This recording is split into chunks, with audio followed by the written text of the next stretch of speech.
All right. So you are a civic scholar. You are a political scientist. This isn't just something, done by other people, done by experts. You are an apprentice in this discipline now. Committed to factual discourse. We don't just make stuff up in this class. We back our assertions with factual evidence. We're, in this course, working from an empirical epistemology. We always want to know, how do we know? Says who? Prove it. Much of the work in here is assessing the evidence behind claims made by other people. Now, this is really easy when somebody else makes a claim that you disagree with, right? We're highly motivated to disprove claims made by people who have different ideologies. That's important work. It's fun to do. But the most important work is to evaluate the claims that you want to believe, claims that you like, claims that you wish were true. Those are the most important ones for you to assess. Those are the most important ones for you to fact check, because those are the ones that are most likely to fool you, right? It's easy to debunk claims that you don't agree. It's easy to debunk claims you don't agree with. It's harder to catch yourself getting duped. And you know what? People who are on our side will dupe us. They might not mean to, but they will.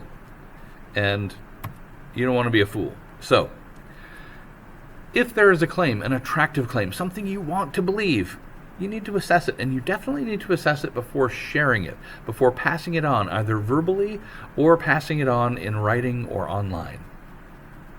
Check it out, make sure it's true before you share. And if you find out that it is not true, then not only are you responsible not to share that, you're responsible for correcting whoever gave you that false information, letting them know that they're spreading falsehoods. Now, when we make our own claims, as we will do in this class, when we do our own writing, when we make assertions of fact, we're going to support it with credible evidence. Now, what is credible evidence? How do I find reliable sources? How do I know what information sources to trust? Well, there are two flavors of reliable sources in political science, in civics. The first is scholarship. The second is journalism. They have some things in common. Both of them are rigorously fact-based realms of inquiry, and both, for the most part, strive for ideological neutrality. Now again, there's no such thing as an unbiased source, right? It's always degrees of bias, right? So in journalism, they're always striving for objectivity. They're trying to be neutral. But there's a recognition that humans are fallible. Humans are always going to have an angle, and we can police ourselves and try to minimize our own biases, but nobody's perfect, and that's why we need help from other people. And we're going to see that both scholarship and journalism have mechanisms built in to help people do a better job of being fact-based and ideologically reasonably neutral. So by scholarship we mean books or journal articles by scholars who work in academia, which is a fancy way of saying universities and colleges, or places called think tanks, right? If you are a scholar and you don't feel like teaching, then you might want to work at a think tank, because there you can be a scholar and get paid just to do pure research, and you don't have to bother with teaching students. Now, I don't know what kind of soulless person would not want to teach, because I have learned a lot from teaching, but so I think the guys in the think tanks are losing out. Anyway, here are some examples of political science texts. Old school there with the Leviathan by Thomas Hobbes. We'll talk about that book in a a future lesson.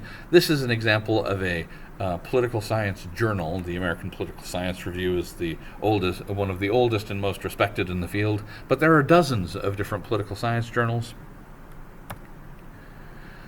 Here's a book by John Rawls, a liberal political scientist. Here is another book on a related theme by a couple of conservative political scientists. They're all dead, by the way, Rawls and Wilson and Herrnstein. I said before that they're striving for ideological neutrality, but the fact is that scholars, as they're doing their research, well, they're going to develop a sort of theme, and those themes may be liberal or conservative, but they're still accountable to evidence, right? They still have to cite facts to support their assertions. The college textbook is an example of political science scholarship. It cites its sources, as all good scholars cite their sources. They say where they got that information, and the first several pages of the book are lists of literally hundreds of scholars who've reviewed that textbook and approved its contents. That, by the way, is what we call peer review. This is the killer app of scholarship. It's what makes scholarship reliable. Before you can publish in the American Political Science Review, or before you can publish a textbook, or before you can publish a book in the field, you have to send it to other anonymous scholars, right? The publisher actually chooses the anonymous scholars, and anonymity here is helpful because what it means is that other scholar is free to rip your work to pieces, to expose all of its errors, and then you get it back and you get a chance to fix all those mistakes, right? That's peer review, right? Other scholars tear apart your work, criticize it, and then you have to fix it before it can be published, right? If you don't fix it, it's not going to get published, or at least it's not going to get published by that publication. You might take it to a less prestigious journal or publisher, and maybe they will accept it. But anyway, that's peer review. It has to be approved by other scholars. And you know what? If you're a liberal political scientist, they're liable to send your book to a conservative scholar so he can rip it apart. If you're a conservative scholar, they're going to send it to a liberal scholar often to tear it apart.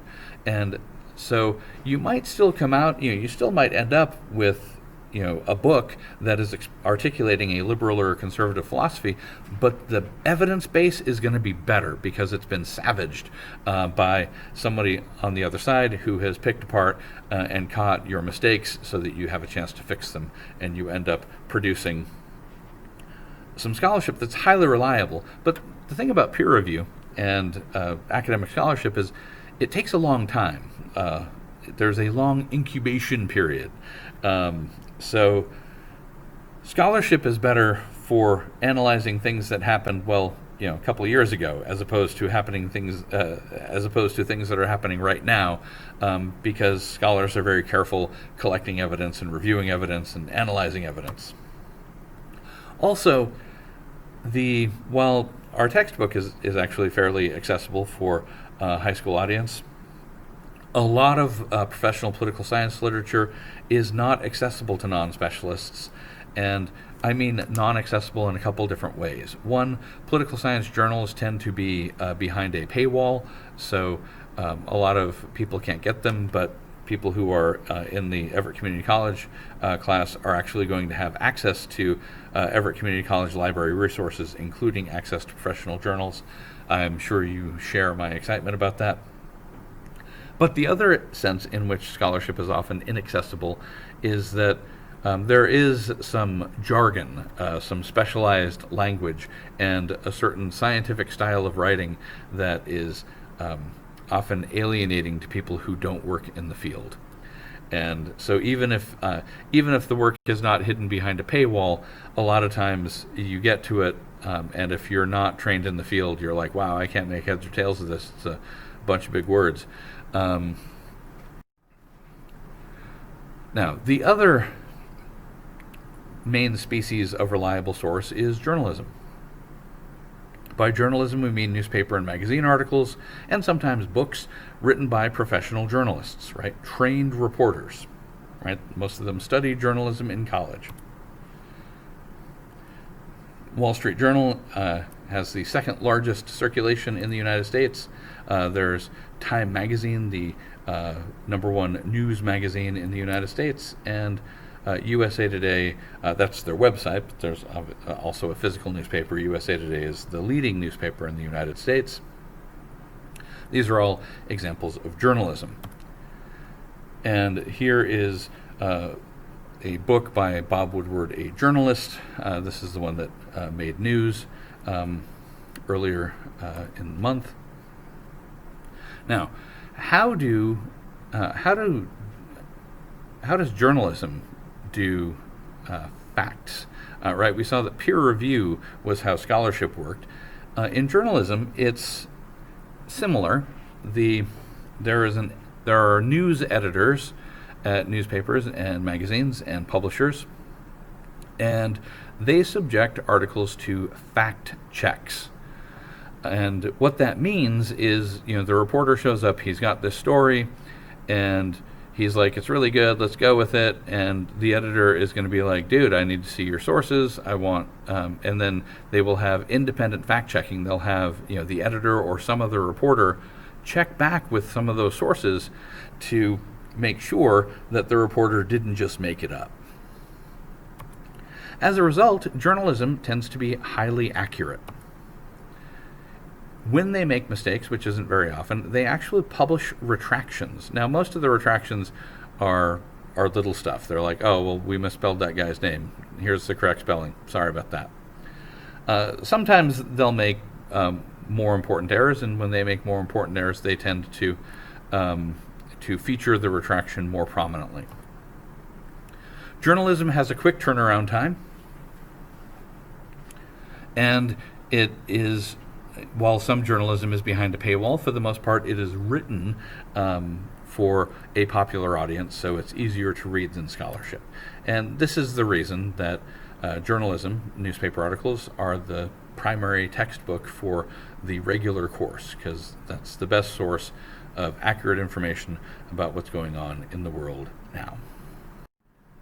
All right, so there are two flavors of journalism. The first you know well now, right? For weeks now, you have been reading news articles, news reports. These are informational, and they're supposed to be objective, right? The editors are doing fact-checking, and they're trying to maintain a neutral point of view. We're going to start reading some op-eds. Now, op-ed stands for opinion editorials. Sometimes these are called analyses or columns.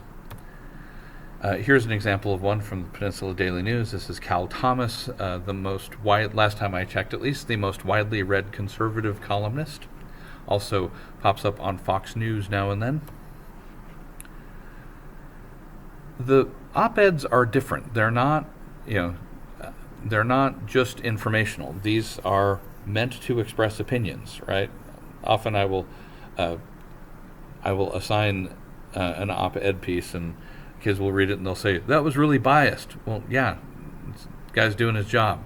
Op-eds are supposed to express opinions. Now, they're supposed to express informed opinions, right? Most columnists are former reporters, so they, have spent their past career, right, doing the hard spade work of news reporting, and now they have graduated to the point where they can be pundits. They can express informed opinions. Now, they're supposed to support their claims with evidence, but a lot of times they are assuming that their readers are knowledgeable, right? There's a reason I didn't assign a bunch of op-eds in the first few weeks. We really needed to get in the groove of reading news articles and build a body of knowledge. And now when I start springing op-eds on you, you have a knowledge base from which to assess the claims that various columnists are making.